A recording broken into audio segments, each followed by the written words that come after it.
چیز کا ایک ٹائم رکھا ہے, ہر چیز ایک وقت پر اچھی لگتی ہے. وقت سے پہلے آپ کوئی چیز کسی کو سکھانا شروع کر دیں تو وہ صلاحیت نہیں ہے, معاشرے میں کیا پھیلے گی؟ بے حیائی پھیلے گی. ہر چیز کا اللہ نے ایک ٹائم رکھا ہے. جس طرح سے اسکولوں میں بے حیائی پھیلائی جا رہی ہے, بچیوں کے لباس دیکھیں, صبح موسیقی, ادھر لڑکی کھڑی ہے ادھر لڑکا کھڑا ہے, اور پھر براڈ مائنڈڈ بنتے ہیں کہ کچھ نہیں ہوتا, اتنا زیادہ چھوئی بننے کی ضرورت نہیں ہے. بہت سے لوگوں کی یہ بھی رائے ہے کہ معاشرے میں جب کھلی چھوٹ دے دی جائے گی تو لوگ ان چیزوں کے عادی ہو جائیں گے, پھر کوئی حرکت نہیں کرے گا. جس معاشرے نے کھلی چھوٹ دی ہے ان کے حالات جا کے دیکھو.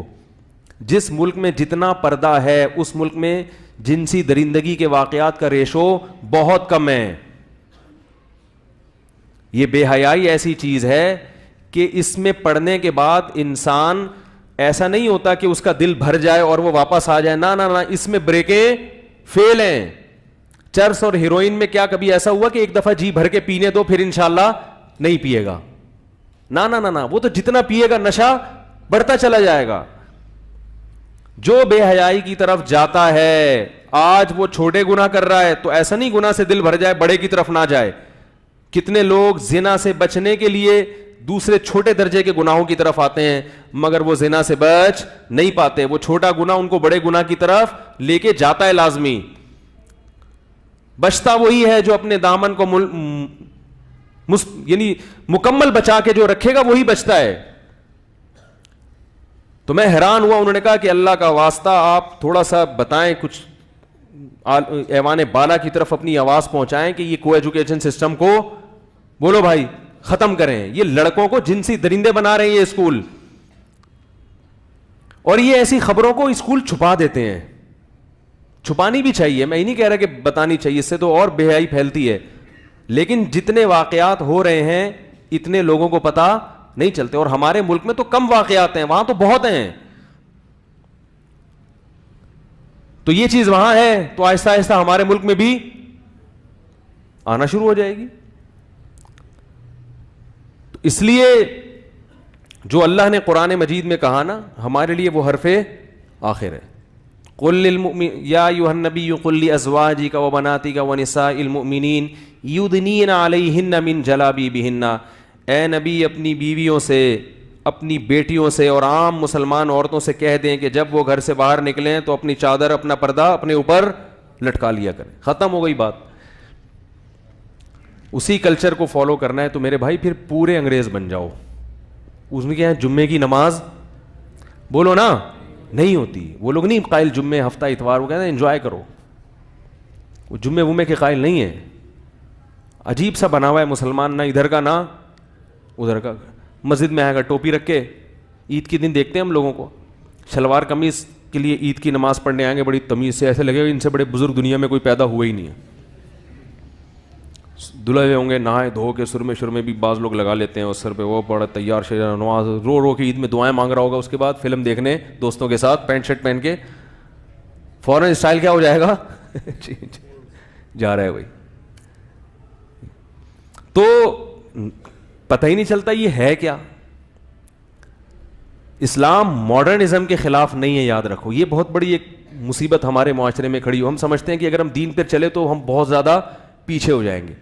بچی کو آپ اگر ایسے اسکول میں پڑھا دیں جہاں ذرا تہذیب سکھائی جاتی ہے, ذرا پردے کا ماحول ہے, تو کیا ترقی میں پیچھے, اس کا یعنی پردہ کر کے ترقی سے کیا تعلق ہے اس کا بھائی. وہ خود بھی محفوظ ہو جائے گی, اور جو لڑکے ہیں جو اس کو دیکھ کے ہوس کی نگاہوں سے دیکھتے ہیں ان کی نگاہیں بھی کیا ہو جائیں گی, محفوظ ہو جائیں گی. بس لبرل بننے کا شوق ہے. ہمارے بزرگوں نے اس بات کی بھی بہت احتیاط کی ہے کہ کسی نو عمر لڑکے کو بھی بڑی عمر کے لڑکوں سے فری ہونے کی اجازت بولو بھائی نہ دی جائے. اتنا براڈ مائنڈڈ بننے کی ضرورت نہیں ہے. میں دیکھتا ہوں یہاں بعض لوگ اپنے بچوں کو لے کر آتے ہیں, وہ چھوڑ دیتے ہیں بچہ, کبھی ادھر جا کے چمٹ رہا ہے, کبھی اس کی گود میں جا کے بیٹھ رہے ہیں, ان کو فکر ہی نہیں ہوتی.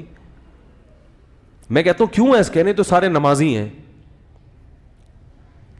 احتیاط بہرحال کیا ہے, کیا اس زمانے میں بچوں کے ساتھ برائیاں نہیں ہوتی کیا آپ اتنے نیک بن گئے ہو کہ آپ بالکل آنکھیں بند کر کے بیٹھ گئے ہو, دنیا میں کچھ ہو ہی نہیں رہا, سب صحیح ہو رہا ہے.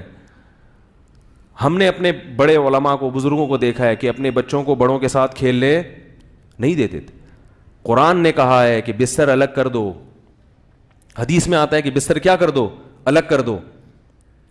علماء نے یہاں تک بیان کیا ہے کہ بچہ جب 10 سال کا ہو جائے تو وہ اپنی بہن کے ساتھ ایک بستر پہ, بولو نا, نہیں سو سکتا, کہ اجازت نہیں ہے سونے کی, الگ کرو اس کا بستر. جب بہن کے ساتھ نہیں سو سکتا تو گرل فرینڈ کے ساتھ کیسے گھوم سکتا ہے بھائی؟ وہ سگی بہن کے ساتھ جب اتنا فری ہونے کی اجازت نہیں ہے, کس قدر تباہ ہو گیا ہے معاشرہ. جا کے دیکھو آپ. ایک انڈیا میں ایک صاحب نے بتایا, انڈیا کا نام آتا ہے تو وہ لوگ میرے بیان پر غلط, انڈیا سے جب میں بات کرتا ہوں تو مراد غیر مسلم ہے, مسلمانوں کی بات نہیں کر رہا میں. جب اس قسم کی کوئی بات کرتا ہوں تو مراد کیا ہوتا ہے؟ ابھی وہ انڈیا اور پاکستان کا مسئلہ چل رہا ہے نا پڈا, تو میرے پرانے کلپ نکال کے نا لوگوں نے اپنے یوٹیوب کے ویورز بڑھانا شروع کر دی. پرانا کوئی بیان ہے میرا, اس کو اٹھا کے انڈیا پاکستان کی جنگ پہ لگا کے چلا رہے ہیں اب دبا کے. میں نے کماؤ پیسہ, تمہیں آخرت کا تو خوف ہے ہی نہیں ذرا سا بھی. تو وہ خام خامے جو ہے نا وہ پرانی چیزیں نکال کے وہ چلا رہے ہیں. وہ تو شکر ہے میرے بال تھے اس وقت. اب یہ ایک بڑا فائدہ ہو گیا بال کٹانے کا کہ بھئی وہ لوگوں کو تاریخ سمجھ میں آ جاتی ہے کہ یہ 2019 کا نہیں ہو سکتا بیان, کیونکہ اس میں کیا ہیں, بال ہیں. 2019 کا کہ جو یہ تاریخ بتا رہے ہیں, یہ جو بال ہیں نا میرے, یہ سر کی جو اب پوزیشن ہے, یہ ڈیٹ بتا رہی ہے کہ یہ بیان 2019 کا ہے, 2018 کا نہیں ہے, یہ جو آج بیان کر رہا ہوں میں. اور وہ جو بیان انہوں نے چلایا وہ 2019 کا نہیں ہو سکتا. اور یہ جو انڈیا پاکستان کا میں اختلاف چل رہا ہے یہ 2019 میں چل رہا ہے. تو اس سے بھی ایک الحمدللہ فائدہ ہو گیا کہ یہ فائدے ہوتے ہیں ہر چیز کے بھائی. حکمت اللہ کے ہر کام میں کیا ہوتی ہے, حکمت ہوتی ہے. ٹھیک ہے نا. تو کسی نے بتایا کہ ایسے غیر مسلموں میں حالات پیدا ہو گئے ہیں کہ بچیاں اپنے محرم رشتہ داروں سے بھی محفوظ نہیں ہیں. جنسی درندہ بنایا جا رہا ہے انٹرنیٹ پر, یوٹیوب پہ آپ دیکھیں جو چیزیں پھیل رہی ہیں. پھر اسکولوں میں تو یہ انسان کم ہے, مرد ہے تو وہ مذکر ہے, عورت ہے تو وہ کیا ہے, مؤنث. یہ ایک امیج انسانیت کا دنیا کے سامنے جا رہا ہے.